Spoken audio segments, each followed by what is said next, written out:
साथियों, मैं बादल स्वागत करता हूं आपका अपने YouTube चैनल पर।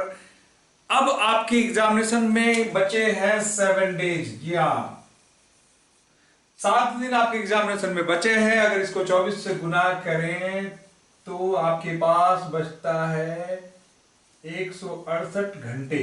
जी हाँ, अब 168 घंटे आपके पास समय है आपके एग्जामिनेशन में।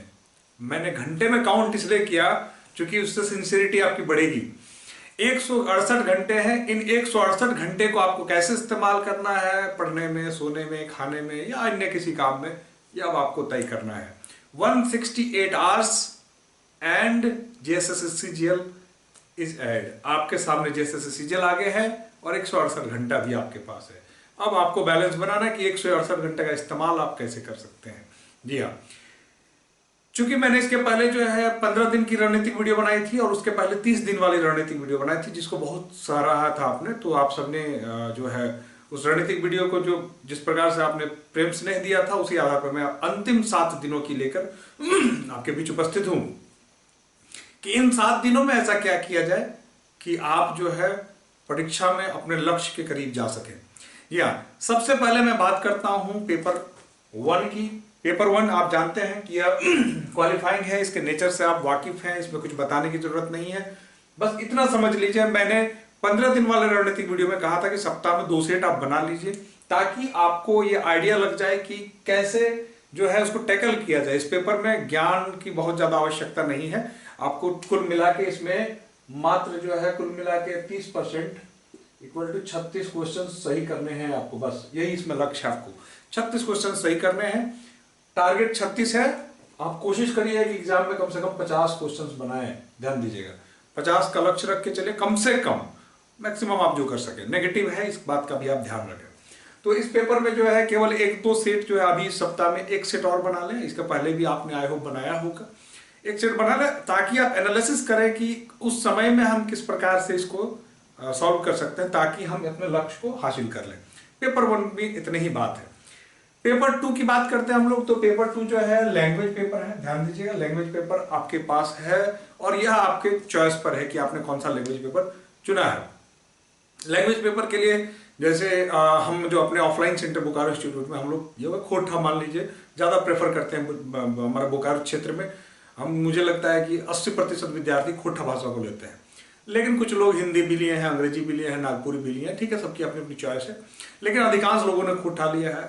तो खोटा से संबंधित मैं आपको बताऊं कि खोटा इन लैंग्वेज पेपर में 2 सेक्शंस में लोग फंस रहे हैं। ठीक है, टेस्ट देने आते हैं। आप जानते हैं कि हमारे यहाँ बोकारो इंस्टीट्यूट में ओपन टेस्ट होती है, JSS-CGL के ओपन टू ऑल टेस्ट होती है, जिसमें हमें एक अनुमान लग जाता है कि कितना लोग कितना स्कोर कर रहे हैं। अभी भी जैसे इस सप्ताह, आने वाले सप्ताह में होने वाली है JSS-CGL के एग्जाम के पहले एग्जाम का रिहर्सल टेस्ट। उसको सम्मिलित होने के लिए अगर आप चाहते हैं कि आप भी अगर बोकारो आसपास है, या अगर आप चाहते हैं कि टेस्ट होने के बाद उस क्वेश्चन का PDF आपको मिल जाए, पेपर 1, पेपर 2 और पेपर 3 का, तो डिस्क्रिप्शन बॉक्स में जो हमारा आपका टेलीग्राम चैनल का लिंक दिया गया, उसको ज्वाइन कर जाइए।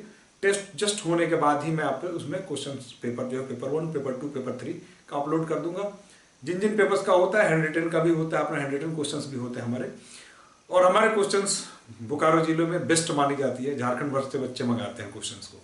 तो वहां अनुमान के आधार पर हमने देखा है कि अभी जो खोटा के जो बच्चे हैं रेस्पेक्टिवली अन्य विषयों से वो बेहतर परफॉर्मेंस कर पा रहे हैं नंबर के आधार पर। ठीक है, लेकिन मैं मान रहा हूं कि सारे लैंग्वेज पेपर में 2 परेशानी सबको हो रही है। 2 सेक्शन में लोग फंस रहे हैं। लिटरेचर सेक्शन में लोग नहीं फंस रहे हैं, पर जो है वहां पे लिटरेचर सेक्शन में जो कोई नाटक है, मान लीजिए उसका जो पात्र है, पात्र परिचय वगैरह में, यहाँ जनरली लोग कहानियों में नहीं फंस रहे हैं। लोग फंस कहाँ रहे हैं? ग्रामर सेक्शंस और साथ ही साथ लेखक परिचय में फंस रहे हैं। ये 2 सेक्शन है जहां फंस रहे हैं। आने वाले सप्ताह में मैं समझ सकता हूं कि अभी तक आपको कहानी और कविता वाला सेक्शंस का जो कैरेक्टर चरित्र है वो सब आपके क्लियर हो चुके होंगे। तो आप विशेष फोकस करिए ग्रामर पर, और ग्रामर में उन चुनिंदे चैप्टर्स में, जैसे खोटा है तो खोटा में जैसे समास है, कारक है, जनरली ये 2 चैप्टर्स में लोग बहुत ज्यादा फंस रहे हैं। लिंग है, कारक है, समास है, ये 3 मैक्सिमम, ये 3। तो इन तीन जो चैप्टर्स के जो है जहां से भी आपको स्रोत मिल रहे हैं वहां से पढ़िए और देखिए कि कैसे इसके क्वेश्चंस हल किए जा रहे हैं, क्योंकि एक बड़ा पोर्शन है वहां से प्रश्न आपके छूट रहे हैं। सिमिलरली ग्रामर जो है, लेखक परिचय है, उसको लगातार पढ़ने की जरूरत है। अभी से 7 दिनों तक रोज एक बार पढ़ जाए, वहां से आपको दिक्कत नहीं होगी। रोज एक बार पढ़ना है प्रतिदिन। तो इस प्रकार से जो है हर लैंग्वेज पेपर में ये लेखक परिचय और व्याकरण यही दो समस्या बन के खड़ी हो गई है, और इस समस्या को हल करने का वही एक समाधान, दूसरा कोई समाधान नहीं है। ग्रामर सेक्शन से संबंधित जो एमसीक्यूज हैं उनका भी तलाश करिए, उनको भी लगाइए। और यहाँ पर जो है एक चीज मैं बोलना चाहूंगा कि जो सेट बनाने का आपका सिस्टम है उस पर मैं एक टिप्पणी करना चाहता हूं कि सेट बनाने की अब फ्रीक्वेंसी को कम कर दीजिए। जैसा कि इसके पहले जो प्रतिदिन एक सेट बनाने के लिए मैं आपको कहता था, अब सेट बनाने की जो फ्रीक्वेंसी है उसको अभी से मान लीजिए, अगर एक सप्ताह बाद आपका एग्जामिनेशन, मान लीजिए 28 को आपका एग्जामिनेशन पड़ता है, तो इस बीच 1 या 2 ही सेट बनाइए। सेट बनाने का जो लक्ष्य होता है ये होता है कि आपको स्पीड मेंटेन करनी होती है, एक्यूरेसी, स्पीड, वो सब तो प्राप्त करना ही होता है, साथ में क्वेश्चंस के पैटर्न का पता करना होता है कि किस पैटर्न के आते हैं। तो आई होप कि अब तक आपने जितने बनाए होंगे आपको क्वेश्चंस का पैटर्न पता चल गया होगा, तो अब उससे अनभिज्ञ नहीं होंगे। एक आध आप बना सकते हैं, चूंकि एक सेट बनाने को उसको कंक्लूजन करने में 4 घंटे का वक्त लगता है, तो आप चाहे तो अभी 1 सेट या 2 सेट बना के आप कर सकते हैं। बाकी जो 4 घंटा जो आप सेट में देंगे उससे अच्छा है कि आप अपनी जो कमजोरियों को आपने जो नोट डाउन कर रखा होगा उन कमजोरियों पर विशेष फोकस करिए, उसका वक्त अभी है। ठीक है, अब सेट पर फोकस कम करिए, अपने कमजोरियों पर फोकस ज्यादा करिए, जो कि आपने सेट बना के ही फाइंड आउट किया हुआ होगा, उस पर फोकस करिए, उसका वक्त अभी है। नया कुछ नहीं पढ़ना है, इस बात को ध्यान रखिएगा। आप जीवन भर पढ़ लेंगे लेकिन आपको कभी नहीं लगेगा कि हमारी तैयारी जो है संपूर्ण हो चुकी है, इसलिए नया पढ़ने से बचना है, इस बात को माइंड करिए। नया नहीं पढ़ना, जो पढ़ा है उसी को पढ़िए, जिस स्रोत से पढ़ा उसी स्रोत को पढ़िए, नए स्रोत, नए किताब, नए मैगजीन्स पर नहीं फंसी इस वक्त वो समय नहीं रह गया। ठीक है, तो पेपर 2 ऐसे समाधान हुआ। पेपर 3 में भी मिला जुला के यही मेथोडोलॉजी अपनाया जा सकता है कि अगर आप जीके सेक्शन से हैं तो मैं कहूंगा कि जीके के लिए आप कंप्लीट सेट नहीं बनाए, लेकिन चूंकि पेपर 3 का फुल लेंथ टेस्ट सेट बनाएंगे, उसको कंक्लूजन करेंगे तो आपको 3 से 4 घंटे का वक्त लग जाता है। तो आप जीके के लिए जैसे रिसेंट एग्जामिनेशन, जैसे बिहार दरोगा का मेंस पेपर हो गया, प्री पेपर हो गया, जो कि पिछले 6 माह में हुए जो आयोजित परीक्षा, उनके अगर कहीं से आपको एमसीक्यूज मिल जाते हैं, क्योंकि उसमें पता चलता है कि 100 क्वेश्चंस में से 80+ क्वेश्चन जो है जीके जीएस के होते हैं, वैसे आपको जीके जीएस मिल जाए, चूंकि उसका करंट अफेयर भी आपके काम आ जाता है। तो वैसा यदि अगर आपको कहीं मिल जाता है तो वैसे एमसीक्यूज को हल करके वो आपकी काफी मदद करने वाला है, उससे आप काफी अपडेटेड रहेंगे। झारखंड जीके के साथ है कि चूंकि झारखंड की जो रिसेंट परीक्षाएं हैं वो तो आपने देख ही ली हैं, उसमें बहुत ज्यादा तो है नहीं, लेकिन हाँ उसके ट्रेडिशनल प्रश्न वही हैं जो घूम फिर के आते हैं हर परीक्षा में। तो आप अभी जो अब तक आपने पढ़ा उसको रिवीजन मात्र करना है, नए किताबों में नहीं। किसी को मान लीजिए कुछ लोग ऐसे हैं कि उनको लगता है कि जो मोटी मोटी किताबें हैं ऑब्जेक्टिव्स की उनको रट जाओ 7 दिनों, ऐसा कुछ नहीं करिएगा, ये गलत कदम हो जाएगा आपका। तो उसके लिए जो आपने अभी तक पढ़ लिया है, ठीक है, जो पढ़ा उसी को बार बार पढ़ेंगे, जिन स्रोत से पढ़ा है, जिन माध्यमों से पढ़ा, उन्हीं माध्यम से आप उसको पढ़ के ऑब्जेक्टिव सवाल को टिक करें। ऑब्जेक्टिव से कॉन्फिडेंस बढ़ता है, आपका सही गलत चुनने की क्षमता वो आपकी डेवलप होती है। तो झारखंड जीके में भी ऐसा ही करना है। कंप्यूटर सेक्शंस मैंने आपको पहले भी बताया था कि कंप्यूटर एक ऐसा जगह है जहां पर अगर आपने पिछले 15-20 दिनों में भी ठीक से मेहनत की होगी, या जो आने वाले दिनों जो 7 दिन है इस पर भी थोड़ा विशेष ध्यान देंगे, तो ये एक ऐसा सेक्शन है कि जिस पर विशेष कंसंट्रेशन करने से 20 में 18-17 नंबर लाए जा सकते हैं, इसमें कोई शक नहीं है। और सबसे कम में सबसे ज्यादा नंबर उठाने वाला सेक्शन ये हो सकता है जिसमें परसेंटेज ऑफ नंबर आप ज्यादा उठा सकते हैं। अब चलते हैं लोग मैथ्स पर। मैथ्स और रीजनिंग दोनों सेगमेंट्स के लिए मैंने आपसे एक ही बात कही थी कि मैथ्स रीजनिंग जो है प्रीवियस ईयर क्वेश्चन, जिनकी मैथ्स कमजोर है उनके लिए प्रीवियस ईयर क्वेश्चन आप बना रहे हैं, अब भी बनाते रहिए।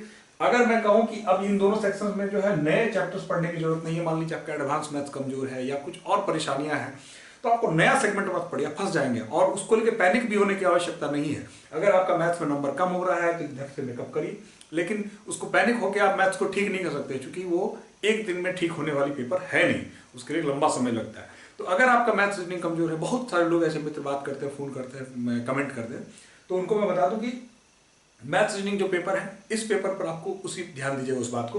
तो मैथ्स और रीजनिंग जो है इसको आपने प्रीवियस ईयर क्वेश्चन से भी करना है, बस उससे ज्यादा कुछ करने की आवश्यकता इसमें नहीं है। मैथ्स रीजनिंग को प्रीवियस ईयर क्वेश्चन देख ले, उसका जो पैटर्न है वही पैटर्न आपको फॉलो भी करता है, तो इसमें आपको अधिक दिमाग लगाने की आवश्यकता नहीं। बाकी एक सेक्शन बच गया जो साइंस सेक्शन, इसमें आपने अभी तक जितना भी सेक्शनल पढ़ लिया, जो कर लिया, लेकिन अब जो है उसका कंबाइंड सेट, कहीं साइंस का स्पेसिफिक सेट्स मिल जाए, कहीं पीडीएफ मिल जाए, कुछ भी मिल जाए, लगातार वैसे एमसीक्यूज बनाते रहिए। चूंकि झारखंड के मान लीजिए प्रीवियस तो आपने अब तक कई बार खत्म कर चुके होंगे, तो नए जहां भी साइंस पे अलग स्पेसिफिक क्वेश्चंस अगर कहीं भी किसी स्रोत से आपको मिल रहे हैं, वीडियो देख रहे हैं, चाहे जो भी हो, जिस प्रकार से भी हो, तो साइंस के मिक्स क्वेश्चन जिसमें तीनों पोर्शन के क्वेश्चन हो, वैसे वीडियोज को देखिए, आप उस तरह से साइंस को कर सकते हैं। तो ये रणनीति को आप फॉलो करिए, ये रणनीति जो अभी के लिए बेस्ट है। मैंने फिर से एक बार रिपीट कर दूं कि सेट जो है, सेट की फ्रीक्वेंसी कम कर दीजिए, सेट 1 या 2 बनाइए इस सप्ताह, और ज्यादा से ज्यादा जो कमजोरियां आपने फाइंड आउट करी उन कमजोरियों को दुरुस्त करने का समय है। नया मत पढ़िए, जो पढ़ा है वही पढ़े, उसी चीज को दोबारा तिबारा पढ़े। लैंग्वेज पेपर में जो है एक सेट लगा सकते हैं आप प्रतिदिन, क्योंकि लैंग्वेज पेपर में पेपर 2 में उसमें क्या है ना कि 30 मिनट में एक सेट बन जाता है और उसके डिस्कशन में भी बहुत ज्यादा आवश्यकता नहीं होती है। तो और वैसे उसी माध्यम से आपके एमसीक्यूज के भी काम हो जाएंगे। तो कुल मिलाकर यह रणनीति रहेगी आपकी परीक्षा तक के लिए। संभवतः जो है जैसे ही आपकी डेट घोषित हो जाती है उसके बाद फिर हम, मुझे मालूम है आप ऐसे भी सिंसियर हो जाएंगे। इस रणनीति को फॉलो करें, मुझे लगता है अगर आपको सूट करे तो आपको फायदा होगा। जिन बंधुओं ने पिछले 2 वीडियो में 15 दिन और 30 दिन वाले में अपने फीडबैक दिए तो उसी के लिए मैं तिवारा वीडियो लेके आया हूँ। अगर आपको वीडियो अच्छा लगे तो चैनल को सब्सक्राइब कर दें, वीडियो को शेयर भी कर दें अपने मित्रों के बीच में, ठीक है। और टेलीग्राम चैनल से जरूर जुड़ जाए, टेलीग्राम चैनल पर हर जानकारी आपको मिलती रहेगी। मिलते हैं अगले वीडियो में। जय हिंद, धन्यवाद।